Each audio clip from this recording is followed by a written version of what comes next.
오늘 하나님의 말씀은 에베소서 2장 1절부터 7절까지 말씀입니다. 우리 에베소서 2장 1절부터 7절까지 한 절씩 같이 교독하도록 하겠습니다. 여러분도 전에는 허물과 죄로 죽었던 사람들입니다. 그때 여러분은 허물과 죄 가운데서 이 세상의 풍조를 따라 살고 공중의 권세를 잡은 통치자 곧 지금 불순종의 자식들 가운데서 작용하는 영을 따라 살았습니다. 우리도 모두 전에는 그들 가운데서 육신의 정욕대로 살고 육신과 마음이 원하는 대로 행했으며 나머지 사람들과 마찬가지로 날 때부터 진노의 자식이었습니다. 그러나 하나님은 자비가 넘치는 분이셔서 우리를 사랑하신 그 크신 사랑으로 말미암아 범죄로 죽은 우리를 그리스도와 함께 살려주셨습니다. 여러분은 은혜로 구원을 얻었습니다. 하나님께서 그리스도 예수 안에서 함께 달리시고 하늘에 함께 하셨습니다. 같이 읽겠습니다. 그것은 하나님께서 그리스도 예수 안에서 우리에게 자비로 베풀어 주신 그 은혜가 얼마나 풍성한지를 장차 올 모든 세대에게 드러내 보이시기 위함입니다. 아멘. 이제 약 1시간 후면 올해가 이제 지나고 이제 2024년 또 새해가 옵니다. 이제 1시간여 남아 있는데 2023년 이렇게 보내면서 또 새해 맞이하는 오늘 송구 영신 예배 오신 여러분 한 분 한 분을 주님의 이름으로 진심으로 환영하고 축복합니다.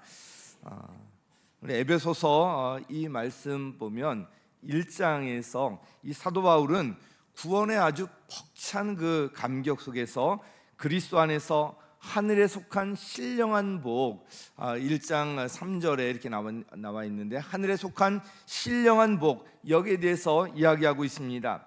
우리가 새해가 되면 사람들이 복에 이제 관심을 갖고 복을 많이 이제 빌어줍니다.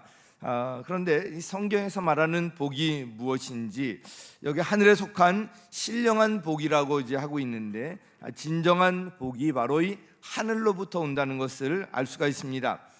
그런데 여기에 쓰인 이 복이라는 말은 우리가 흔히 행복의 의미로 알고 있는 영어로 말하면 happy 이것이 아니라 bless입니다.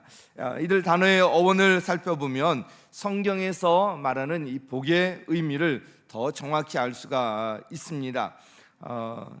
이 happy 또는 명사형인 happiness 이것은 happen이라는 말에서 이제 왔습니다. happen 우연히 일어난다는 것인데 그래서 happiness는 행운 우연히 일어난 그런 이제 복이라고 한다면 이 bless 또는 blessing은 bleed라는 피 흘림이라는 단어에서 온 말인데 뭔가 피 흘림, 희생이 전제로 된 그런 말입니다.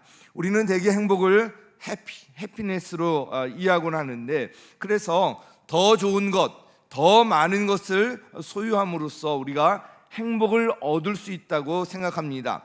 그런데 성경에서 말하는 행복은 더 근본적인 의미를 갖고 있습니다. blessing, 즉 누군가의 피 흘림, 희생이 전제되어 있는 것입니다. 그러므로 성경에서 말하는 행복의 근원은 바로 이 하나님으로부터 오는 것인데요, 독생자 예수 그리스도를 이 땅에 보내셔서 십자가에서 피 흘려 죽으시지 않으셨습니까?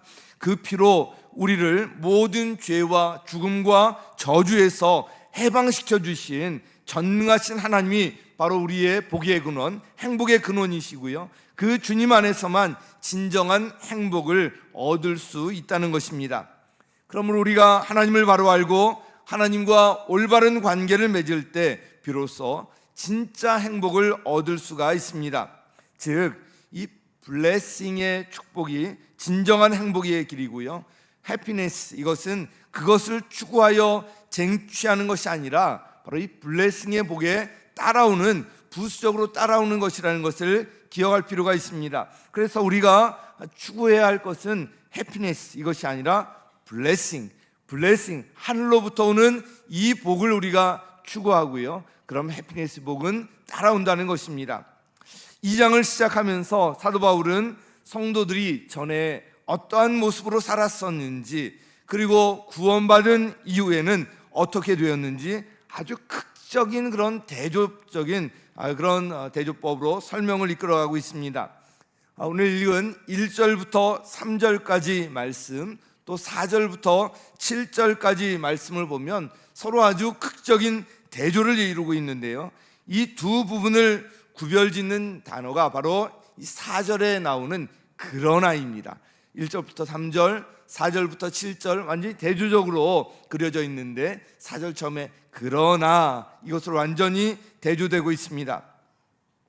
이 행복이라는 것과 이 복이라는 것과 관련해서 두 부분을 구별한다면, 전에는 이 해피니스, 이 복을 추구했다면, 그러나부터는, 이제부터는 근원적인 복인 블레싱의 복을 추구하는 것으로 표현할 수도 있겠습니다.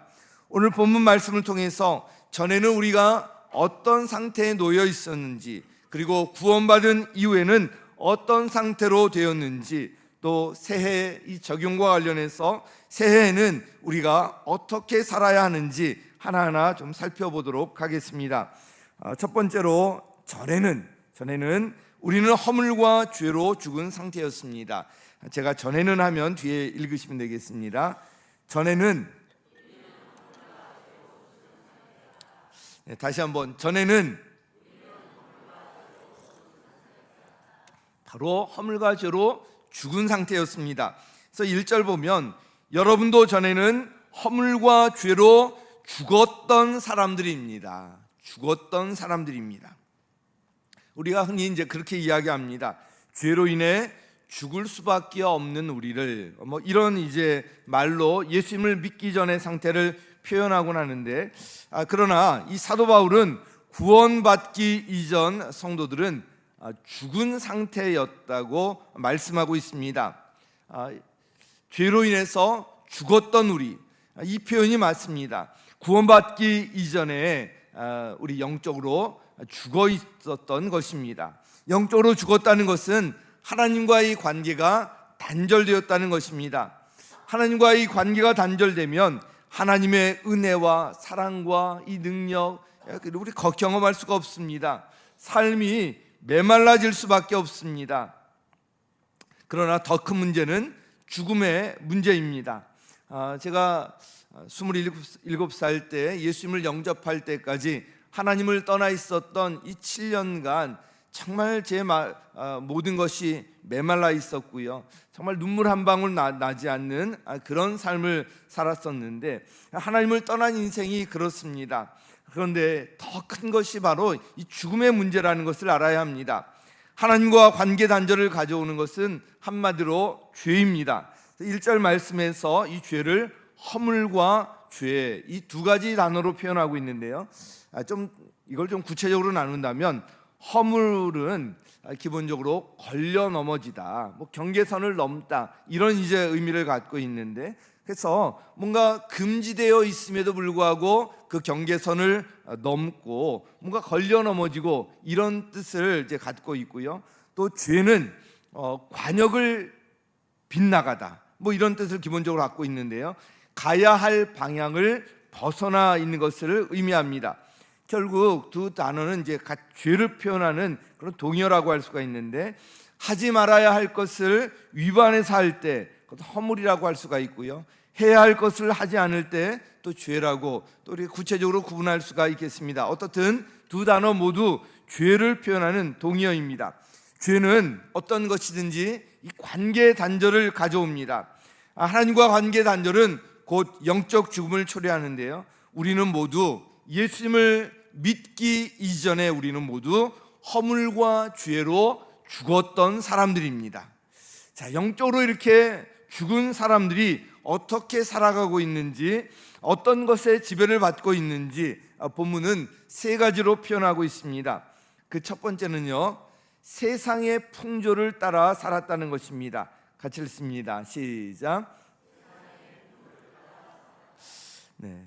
허물과 죄로 죽었던, 영적으로 죽었던 사람들의 삶의 모습, 예수님을 영접하기 전, 믿기 전에 그런 모습들입니다. 세상의 풍조를 따라 살았다. 그래서 2절 상반절 보면 그때 여러분은 허물과 죄 가운데서 이 세상의 풍조를 따라 살고, 예수님을 믿기 이전의 삶을 말하고 있습니다.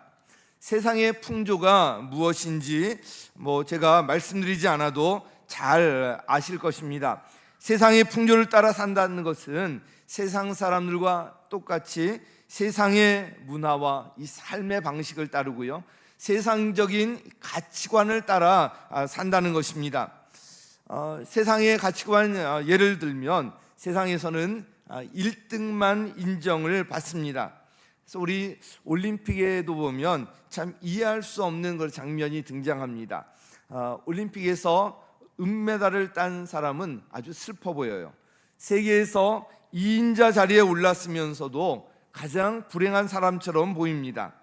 은메달을 딴 사람은 인터뷰할 때도 제가 이렇게 세계 2인자 자리에 올라서 은메달 딴 거 감사합니다, 이런 말을 하지 않고 죄송하다고 하면서 죄인이 된 것처럼 이야기합니다.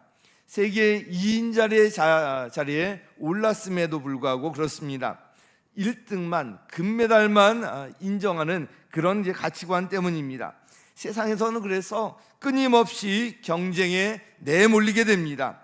다른 사람은 나의 경쟁 상대이고요, 내가 그 사람을 짓밟고 올라가야 할 그 사람으로 생각합니다. 그 사람을 나의 어떤 동료로 여기거나 섬기고 돌봐주어야 할 사람이 아니라 내가 짓밟고 일어서야 할 경쟁 상대로 보이는 것입니다.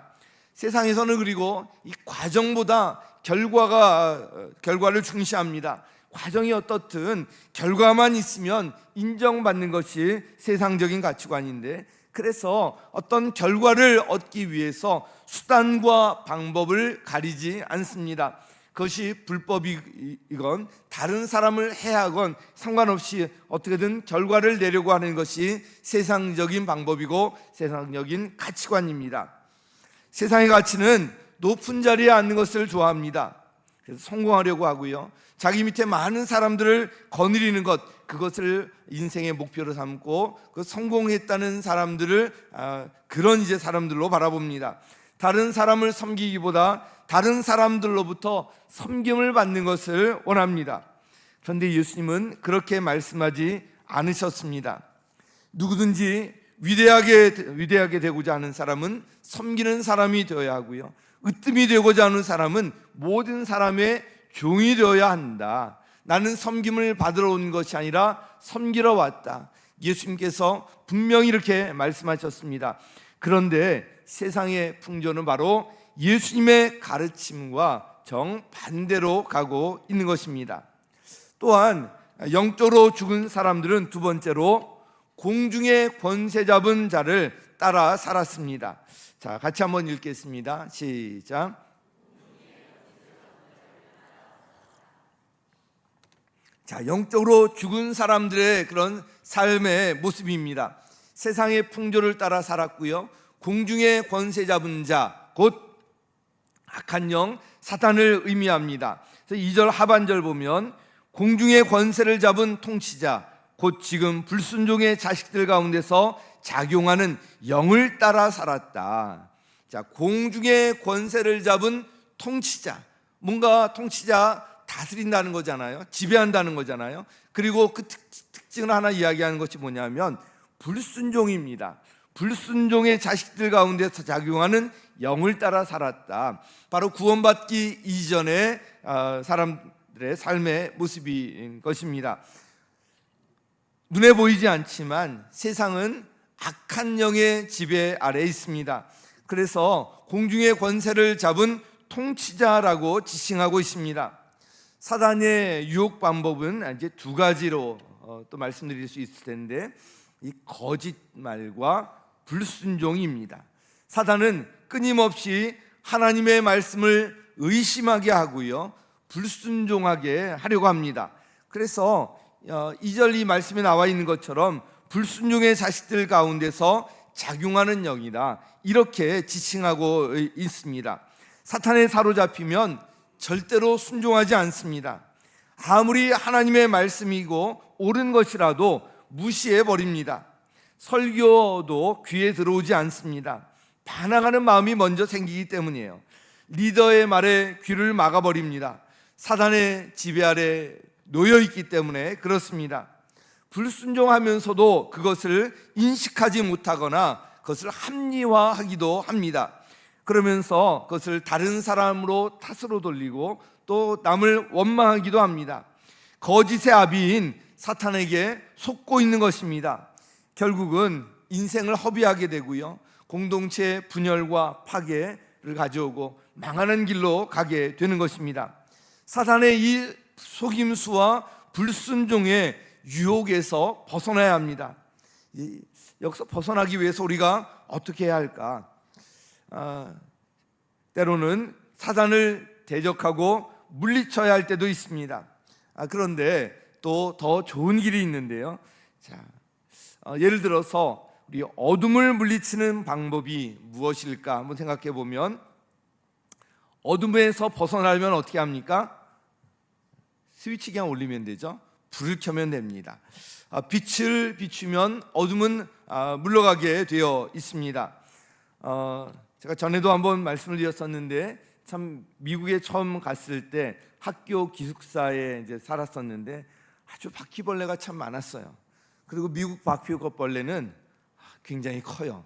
이 손가락 한 2마디 정도 되는 그런 바퀴들이 이제 돌아다니는데, 이제 밤에 이제 화장실을 가거나 물을 마시려고 나와서 거실에 이렇게 불을 켜잖아요.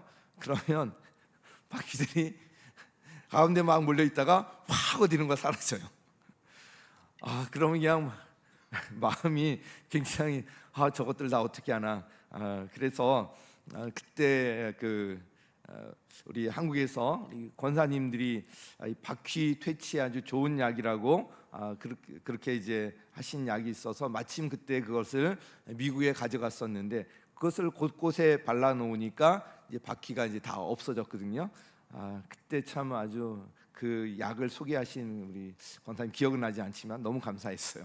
한 번에 다 이제 없어졌었는데, 어떻게 그 바퀴 그렇게 자기 세상으로 있다가 불만 켜면 그냥 싹 숨어버려요. 사라져요.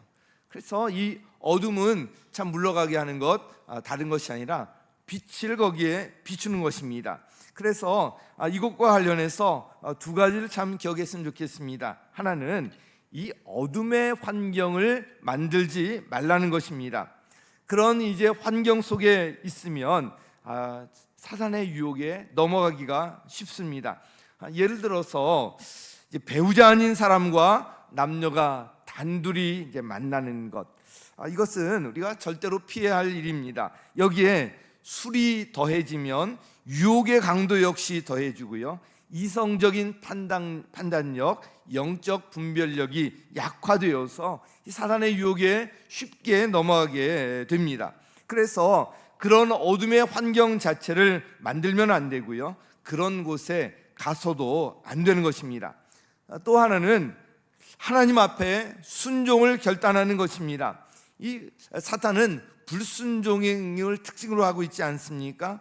그래서 우리로 하여금 어떻게든 하나님의 말씀에 불순종하게 만들려고 하고요, 반항하게 만들려고 합니다. 그런데 하나님의 말씀의 빛 가운데로 나갈 때 바로 이 사단 어둠이 물러가게 되는 것입니다. 하나님의 말씀에 순종하기로 결단하는 이 순간 사단은 더 이상 힘을 쓰지 못하게 되는 것입니다. 우리가 믿음으로 결단하고요, 하나님의 말씀대로 사랑하기로 결단하고 용서하기로 결단하고 말씀대로 순종하며 결단하며 나갈 때 사단은 더 이상 힘을 쓰지 못하고요, 우리가 사단의 지배 영역에 있던 사람이 하나님의 지배 영역으로 오게 되고 빛 가운데로 나오게 되는 것입니다. 자, 이제 우리가 공중의 권세 잡은 자 따라 사는 것이 바로 예수님을 믿기 전에 그 전의 모습이었는데, 또 한 가지 영적으로 죽은 사람들 세상의 풍조를 따라 살았고요, 공중의 권세 잡은 자를 따라 살았다면 이제 한 가지 더 추가하면 육신의 정욕대로 살았습니다. 우리 같이 한번 읽겠습니다. 시작. 육신의 정욕대로 살았다. 자, 영적으로 죽은 사람들의 모습입니다. 하나님을 떠나 있는 사람들, 예수님을 믿기 전에 그런 삶의 모습들입니다. 세상의 풍조를 따라 살고 공중의 권세 잡은 자를 따라 살고요, 육신의 정욕대로 살았는데 우리 3절 말씀 우리 함께 읽겠습니다. 시작. 우리도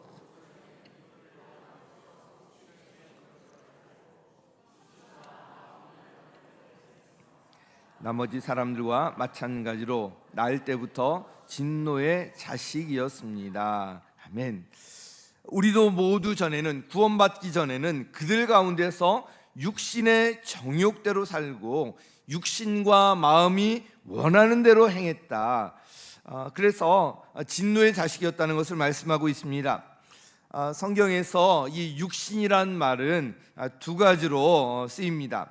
하나는 단순히 우리 그냥 신체를 지칭하는 경우이고요, 다른 하나는 죄로 말미암아 타락한 인간의 부패한 본성을 가리키는 경우입니다. 지금 읽은 3절 말씀은 후자를 가리키는 것으로 볼 수 있습니다. 자, 이 정욕, 육신의 정욕대로 살았다고 되어 있는데 이 정욕은 욕심과 비슷한 말인데 욕심보다 더 강한, 아주 끈적끈적하고요, 뭔가 거기서 벗어나기 힘든 그런 것을 말합니다. 인간은 태어날 때부터 이 타락한 본성을 갖고 있습니다. 그래서 육신의 정욕대로 그냥 맡기고 이렇게 살면 온갖 죄를 짓게 되어 있습니다. 육신의 정욕대로 살고 육신과 마음이 원하는 대로 사는 것, 이것은 하나님을 떠나 있기 때문입니다. 하나님과의 관계가 단절되어 있기 때문입니다. 바로 영적으로 죽은 그런 모습이 이 가운데 나타나는 것입니다. 자, 지금까지 구원받기 전에 모습 살펴보았습니다.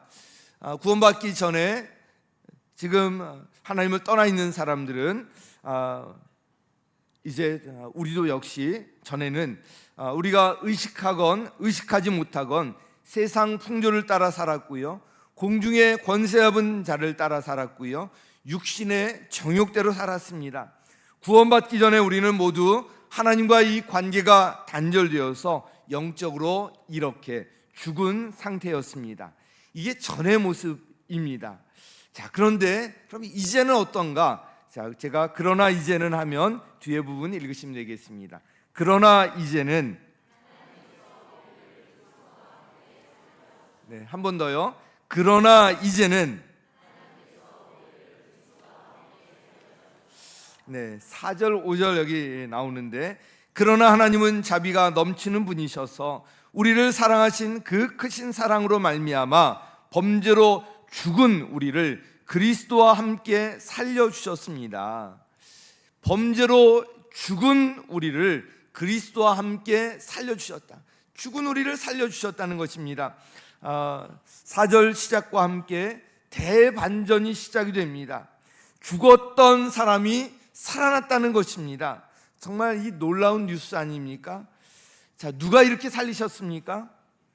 범죄로 죽은 우리를 하나님께서 살려주셨어요.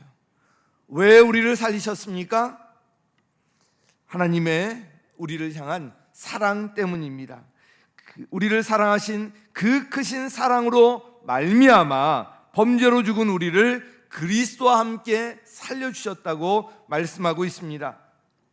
이 내용을 두 가지로 나눠서 한번 살펴보면요, 그 첫 번째는 그리스도와 함께 살려주셨다는 것입니다. 우리 같이 읽습니다. 시작. 그리스도와 함께 살려주셨다. 자, 5절 같이 읽습니다. 시작. 범죄로 죽은 우리를 그리스도와 함께 살려주셨습니다. 여러분은 은혜로 구원을 얻었습니다. 아멘. 여러분은 은혜로 구원을 얻었다. 어떤 자격이 되어서 얻었다는 것이 아니라 아무 조건 없이 받는 이 사랑으로, 은혜로, 그래서 구원이 바로 하나님의 전적인 은혜이고 선물이라고 하지 않습니까? 범죄로 죽은 우리를 그리스도와 함께 살려주셨다. 여러분, 이 죽은 사람이 살아나는 것이 쉽습니까? 죽은 사람이 살아난다는 것, 이건 불가능한 일입니다. 그런데 기적이 일어났다는 것입니다.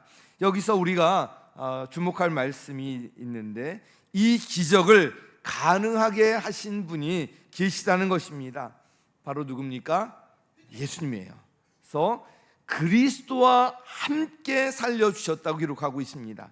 그냥 산 것이 아니라 그리스도와 함께 살려주셨던 거예요. 예수님께서 십자가에서 우리 대신 죄의 값을 다 치르시고요, 죄의 문제를 다 해결해 주셨습니다. 그뿐만 아니라 다시 살아나셔서 이 죽음의 문제도 정복하시고요, 이 문제도 해결해 주셨습니다. 구원받기 위해서 우리가 한 일은 아무것도 없습니다. 예수님께서 다 이루어 주신 것입니다. 그래서 우리가 구원받은 것, 이것은 하나님의 전적인 은혜이고요, 하나님의 전적인 구원의 선물인 것입니다. 5절에서도 말씀하고 있는 것처럼 저와 여러분이 구원을 받은 것은 하나님의 전적인 은혜요 선물입니다. 이건 정말 놀라운 것입니다. 지금 저와 여러분은 죽었다가 살아난 이 기적의 인생을 살아가고 있습니다. 한번 생각해 보세요. 죽었다가 살아난 이 기적의 인생을 우리가 지금 살아가고 있는 것입니다. 정말 놀라운 것이고요, 부활하신 주님과 함께 완전히 새로운 피조물로서 살아가고 있는 것입니다. 그래서 고린도 후서 5장 17절에 이렇게 선포하고 있습니다. 같이 읽습니다. 시작.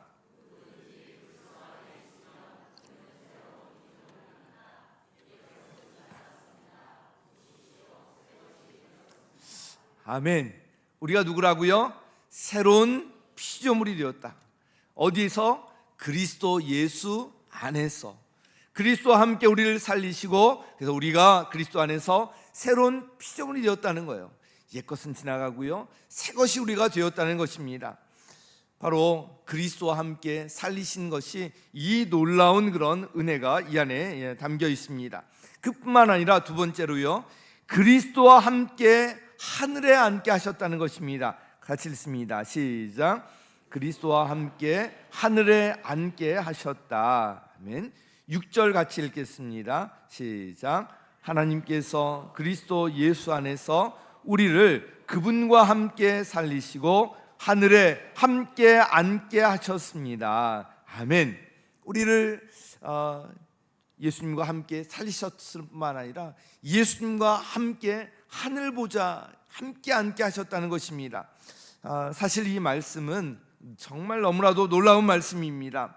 하늘에 예수님과 함께 앉게 하셨다는 것, 무슨 말입니까? 우리를 예수님처럼 자녀로 삼아 주셨다는 것입니다. 즉 우리의 신분이 완전히 달라졌다는 것입니다. 사탄의 종 노릇하던 우리가 하나님의 자녀가 되었다는 것을 확인해 주는 말씀이고요, 그뿐만 아니라 하늘에 함께 앉게 하셨다는 것은 이제 다스림의 위치에 있다는 것입니다. 하나님의 보좌 권능의 자리에 있다는 것입니다. 더 이상 세상에 종 노릇하지 않고요, 예수님과 함께 세상에 영향력을 끼치면서 빛과 소금으로 세상을 다스리며 살게 하셨다는 것입니다. 정말 놀라운 변화입니다. 사단의 종로를 타던 우리가 바로 하나님의 자녀가 되어서 이 세상을 다스리며 살 수 있게 되었다는 것입니다. 그러면 이렇게 달라진 우리가 이제 어떻게 살아야 할까요? 2024년 새해 어떻게 살 것인가 적용과 관련해서 두 가지를 말씀드리도록 하겠습니다. 그 적용의 첫 번째는요, 하나님의 뜻을 분별하며 살라는 것입니다. 같이 읽습니다. 시작. 하나님의 뜻을 분별하며 살라. 아멘. 하나님의 뜻을 어떻게 하라고요?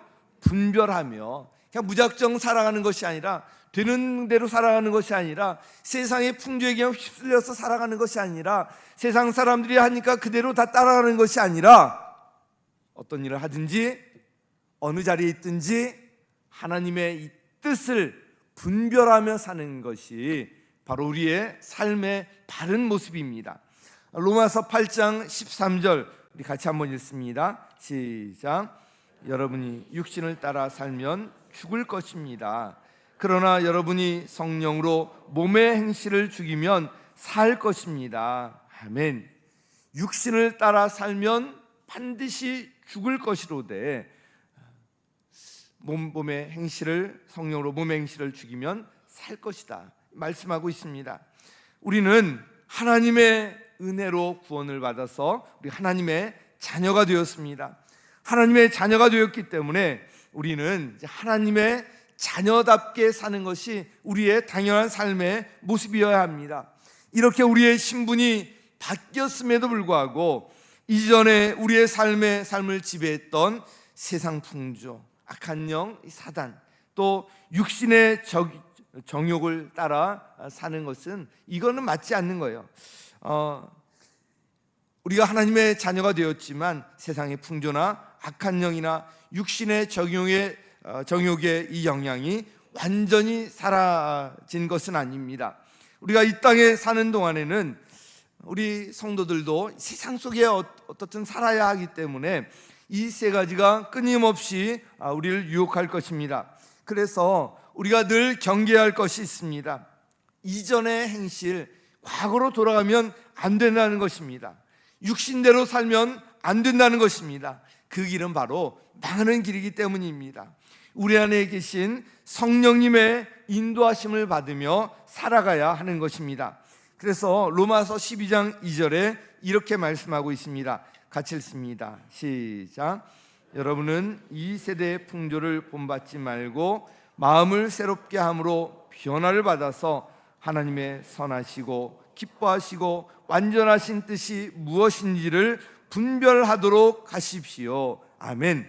한마디로 이 세상 풍조로, 이 세대의 풍조를 따라 사지 말고 하나님의 뜻을 분별하며 살라는 것입니다.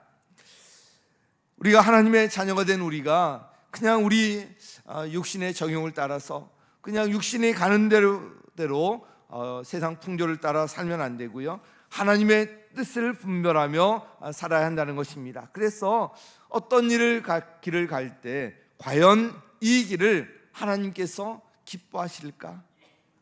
어느 곳에 있든지 그 현장 가운데, 어느 직장이나 학교나 가정이나 어느 공동체 가운데 나를 이곳에 보내신 하나님의 뜻이 무엇일까? 과연 이 자리에 이런 일을 맡겨주셨는데 이 자리에서 하나님께서 원하시는 것이 무엇일까? 나를 통해서 하나님께서 이루고자 하시는 것이 무엇일까? 이런 것들을 기도하면서 그 뜻을 분별하며 살아야 한다는 것입니다. 사랑하는 성도 여러분, 2024년 이제 새해가 곧 시작이 됩니다. 2024년 이 새해에는 세상 풍조나 나의 욕심이 아닌 하나님의 뜻을 분별하며 사시기 바랍니다. 그래서 하나님께 영광 돌리며 사는 저와 여러분의 인생, 또 우리의 인생 가운데 정말 하나님께서 기뻐하시는 그 기억에 남는 한 해가 되기를 예수님의 이름으로 간절히 축원합니다. 자, 하나님의 뜻을 분별하며 살고요, 적용의 두 번째는요, 하나님의 풍성한 그 은혜를 우리만 누리는 것이 아니라 나타내며 살라는 것입니다. 같이 읽습니다. 시작. 자, 우리 7절 말씀 같이 읽겠습니다. 시작. 우리에게 자비로 베풀어 주신 그 은혜가 얼마나 풍성한지를 장차올 모든 세대에게 드러내 보이시기 위함입니다. 아멘. 자, 여기서 그것은 하고 나와 있는데 그것은요, 그리스도 안에서 우리를 살리시고 또 예수님과 함께 하늘에 함께 앉게 하신 것, 이렇게 하신 것, 우리를 살리시고 하늘 부조에 함께 앉게 하신 그것은, 그 이유가 무엇인가? 바로 뒤에 나오죠. 그리스도 예수 안에서 우리에게 하나님께서 자비로 베풀어 주신 그 은혜가 얼마나 풍성한지를 장차올 모든 세대에게 드러내 보이시기 위함입니다. 우리 이렇게 살리시고 예수님과 함께 하늘에 함께 앉게 하신 것, 그 이유가 무엇인가? 바로 하나님께서 우리에게 베풀어 주신 그 은혜가 얼마나 풍성하고 얼마나 놀라운지를 장차올 모든 세대에게 드러내 보이기 위한 것이다, 이 말씀입니다. 하나님의 자녀가 된 우리들은 이 하나님의 사랑과 은혜와 자비 속에서 살아가고 있습니다. 이렇게 우리가 먼저 은혜를 입었으니 하나님의 그 은혜가 얼마나 놀랍고 풍성한지 우리가 경험한 그 하나님을 다른 사람에게 나타내고요, 그 풍성한 은혜를 이제 다음 세대에게 흘려보내며 살라는 것입니다. 그러므로 다른 사람들이 우리가 하나님의 이 풍성한 은혜 가운데 살아가는 모습을 보면서 하나님을 볼 수 있도록 해야 한다는 것입니다. 우리 교회는 또 목장도 마찬가지인데 눈에 보이지 않는 예수님을 가시적으로 보여줄 수 있는 공동체여야 합니다. 우리가 우리 교회를 이야기할 때 주님의 몸이라고 했잖아요. 몸은 움직임이 있습니다. 뭔가 볼 수 있는 거예요. 보이지 않는 예수님을 어떻게 보여줄 수 있을까? 우리가 전도를 할 때 그럼 한번 나한테 예수님을 보여줘봐, 하나님을 보여줘봐. 이럴 때 우리가 그럼 우리 한번 목장에 한번 와봐, 우리 교회 한번 와봐, 이럴 수 있어야 된다는 것입니다. 보이지 않는 그 하나님을 우리가 가시적으로 보여줄 수 있는 공동체가 바로 우리 교회고 목장이라는 것입니다. 거기 가봤더니 정말 세상에서 경험할 수 없는 순수한 사랑과 섬김, 어떤 이득도 없지만 정말 그 영혼을 사랑하는 마음으로 섬기고 기도해주고 함께하는 그런 이제 공동체를 경험하면서 보이지 않는 하나님의 그 사랑을 맛보고요, 그 안에서 이제 예수를 믿기로 결단하는 일이 일어나게 되는 것입니다. 우리 교회와 목장을 통해서 세상 사람들로 하여금 살아계셔서 우리와 함께 하시는 좋으신 그 주님을 볼 수 있도록 해야 한다는 것입니다. 사랑하는 성도 여러분, 2024년 이 새해에는 바로 하나님의 이런 풍성한 은혜를 세상에 또 이웃에 나타내면서 영혼권에서 제자 만드는 일에 더욱 귀하게 쓰임받으며 사시기를 예수님의 이름으로 간절히 축원합니다.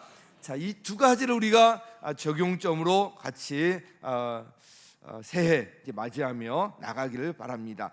말씀을 정리하겠습니다. 사랑하는 성도 여러분, 전에는 우리 모두 하나님을 떠나서 세상 풍조를 따라 살았고요, 사탄의 지배 아래서 사탄의 통치자로 그 아래 살았고요, 육신의 정욕을 따라 살았던, 그래서 영적으로 죽었던 사람들입니다. 그러나 이제는 달라요.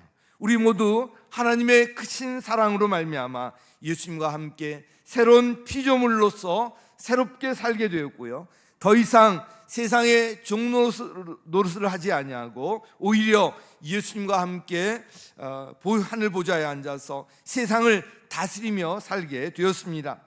하나님의 이 사랑으로 구원받아서 하나님의 자녀가 된 우리들, 이제 이전의 모습으로 돌아가서는 안 됩니다. 2024년 새해가 우리 앞에 곧 펼쳐집니다. 새해는 이 세상 풍조와 악한 영과 육신의 정욕에서 벗어나서 새로운 피조물로서 하나님의 자녀답게 하나님의 뜻을 분별하고 하나님의 이 풍성한 은혜를 세상과 이웃에 나타내며 사는 저와 여러분 되시기를 예수님의 이름으로 간절히 축원합니다.